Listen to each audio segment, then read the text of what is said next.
The fire crackled in the center of the circle. Sparks jumped skyward like frightened insects fleeing into the night.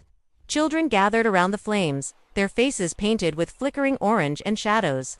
The elder sat cross-legged before them, his voice deep and low, carrying the weight of many winters. "Heat," he said again, pointing at the fire. "Feel it, remember it. Not just with your skin but with your mind. Heat is not only warmth, heat is life. Heat is memory."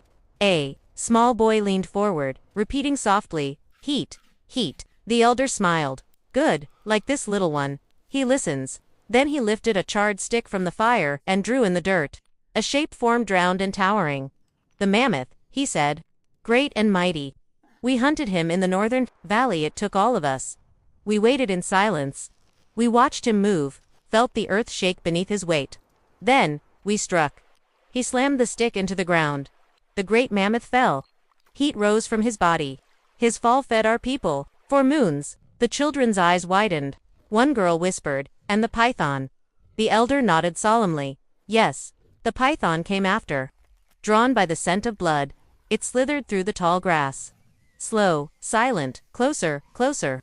The wind whistled, through the trees behind them, almost on cue.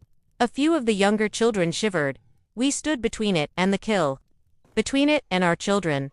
We fought. Its body wrapped around Maku's leg, crushed the bones like dry twigs. But we did not run. He took a breath, as if reliving the moment. We drove our spears through its scales.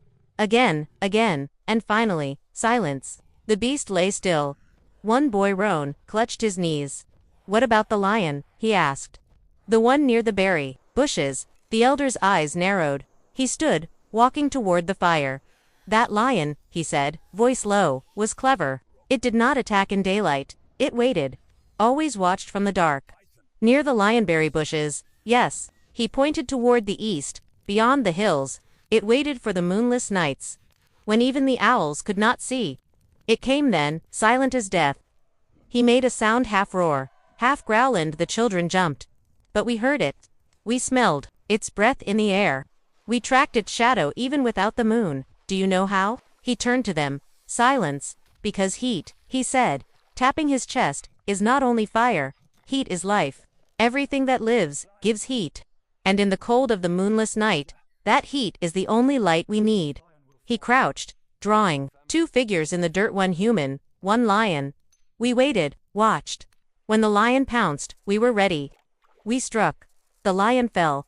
He looked around the circle. Our families were safe again, because we remembered, because we listened. He stood slowly, his bones creaking. "You must remember too.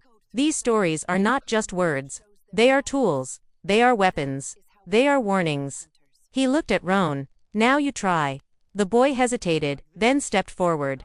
He stared at the fire, then repeated, softly at first, "Heat." Then louder, "Heat." Like the elder said, "I try." He pointed at the flame. "This heat, it saves us." He turned to the others. The shadows moved in the valley. But we were ready.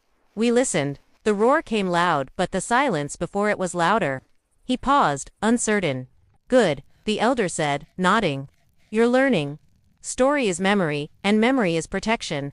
Another child piped up. "Elder, they say you linked to the data. What does that mean?" The elder chuckled, his face wrinkling with the smile. "Ah, that is from the old tongue. From the before times, when the world was made of glass and light." He looked up at the stars.